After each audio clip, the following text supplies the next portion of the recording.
Assalomu alaykum. Qalqonsimon bez, glandula tiroideya.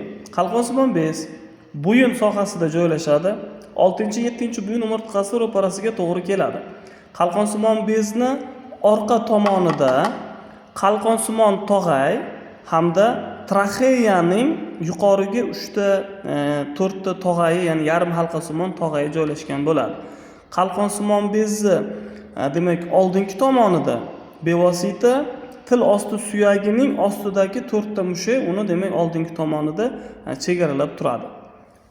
Qalqonsimon bez, ya'ni glandula tiroidiyada ikkita bo'lak bor. Demak, biz ularni aytamiz lobus dexter, lobus sinister, ya'ni o'ng bo'lak va chap bo'laklar.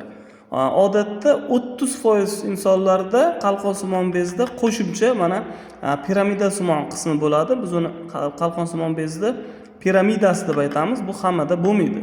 Buni bor yoki yo'qligi alohida ahamiyatga ega emas.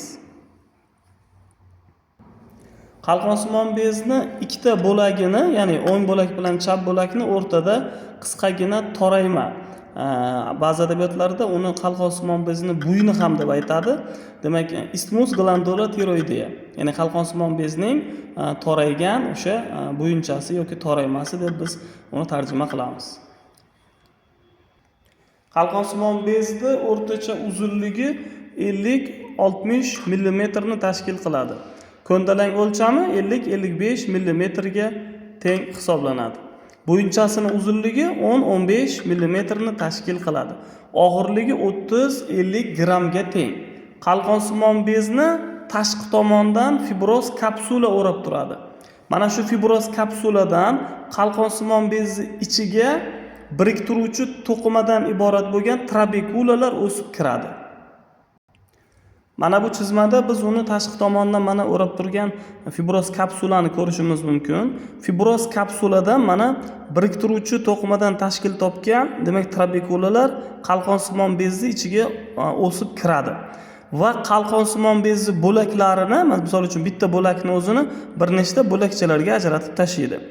Bo'lakchalarini endi biz lobulus deymiz.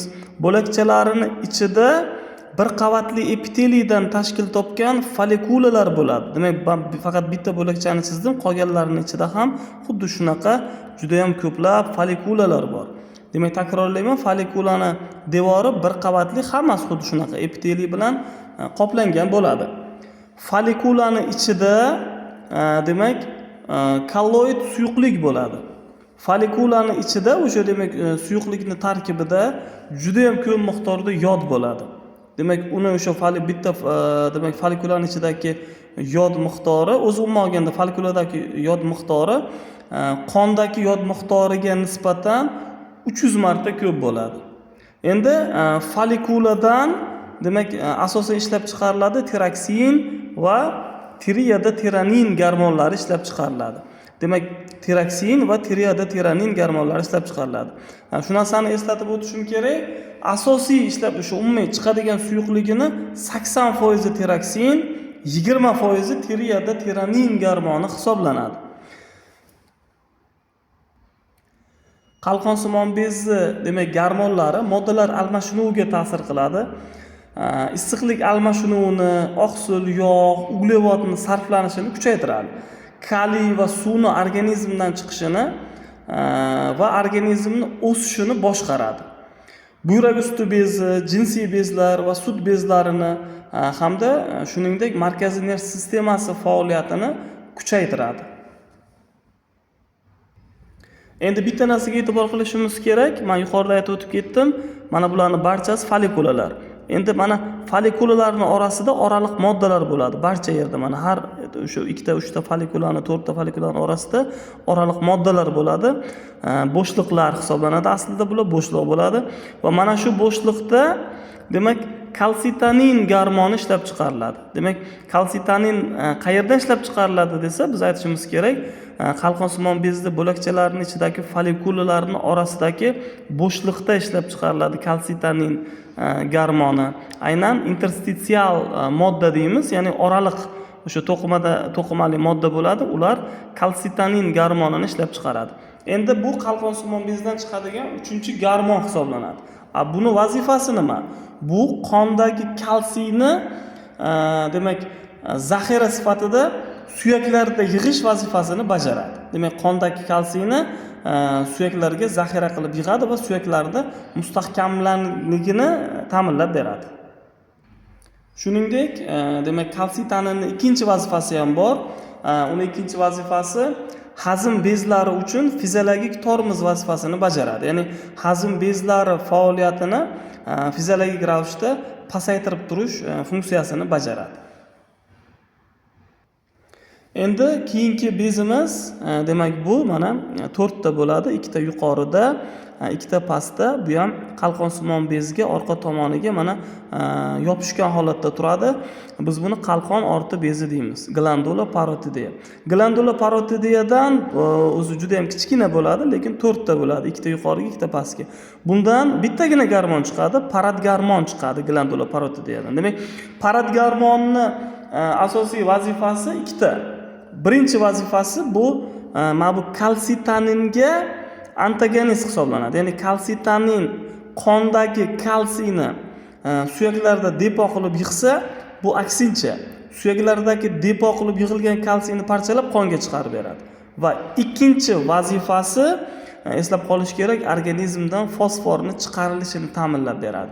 Agarda demak paratgarmon ko'p ishlab chiqariladi yoki kam ishlab chiqarilishi bo'ladigan bo'lsa, ya'ni patologiya bo'ladigan bo'lsa, fosforni organizmda yig'ilib qolishi yoki ko'p chiqarilib yuborilishi bo'lishi mumkin. Ya'ni bu organizmning o'zi normal holatda fosforni chiqarib turadi.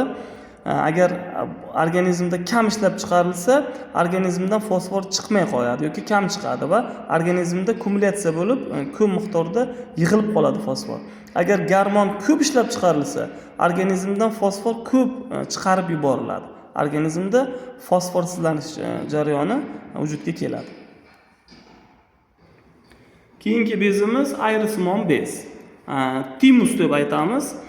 Ayrisimon bez demak, bu ham asosiy joylashgan sohasi tush suyagini orqa tomoniga to'g'ri keladi. Tushni dasta va tana qismlarining orqa tomoniga to'g'ri keladi, lekin uni yuqorigi qismi, aynan mana bu qismi bevosita bo'yin sohasiga ham chiqadi. Ya'ni ko'krakning yuqorigi tirqishi orqali demak apertura thoraxika superior orqali bo'yin sohasiga chiqib, qalqonsimon bezni bo'yin sohasigacha bo'lgan sathgacha bu ko'tarilib boradi.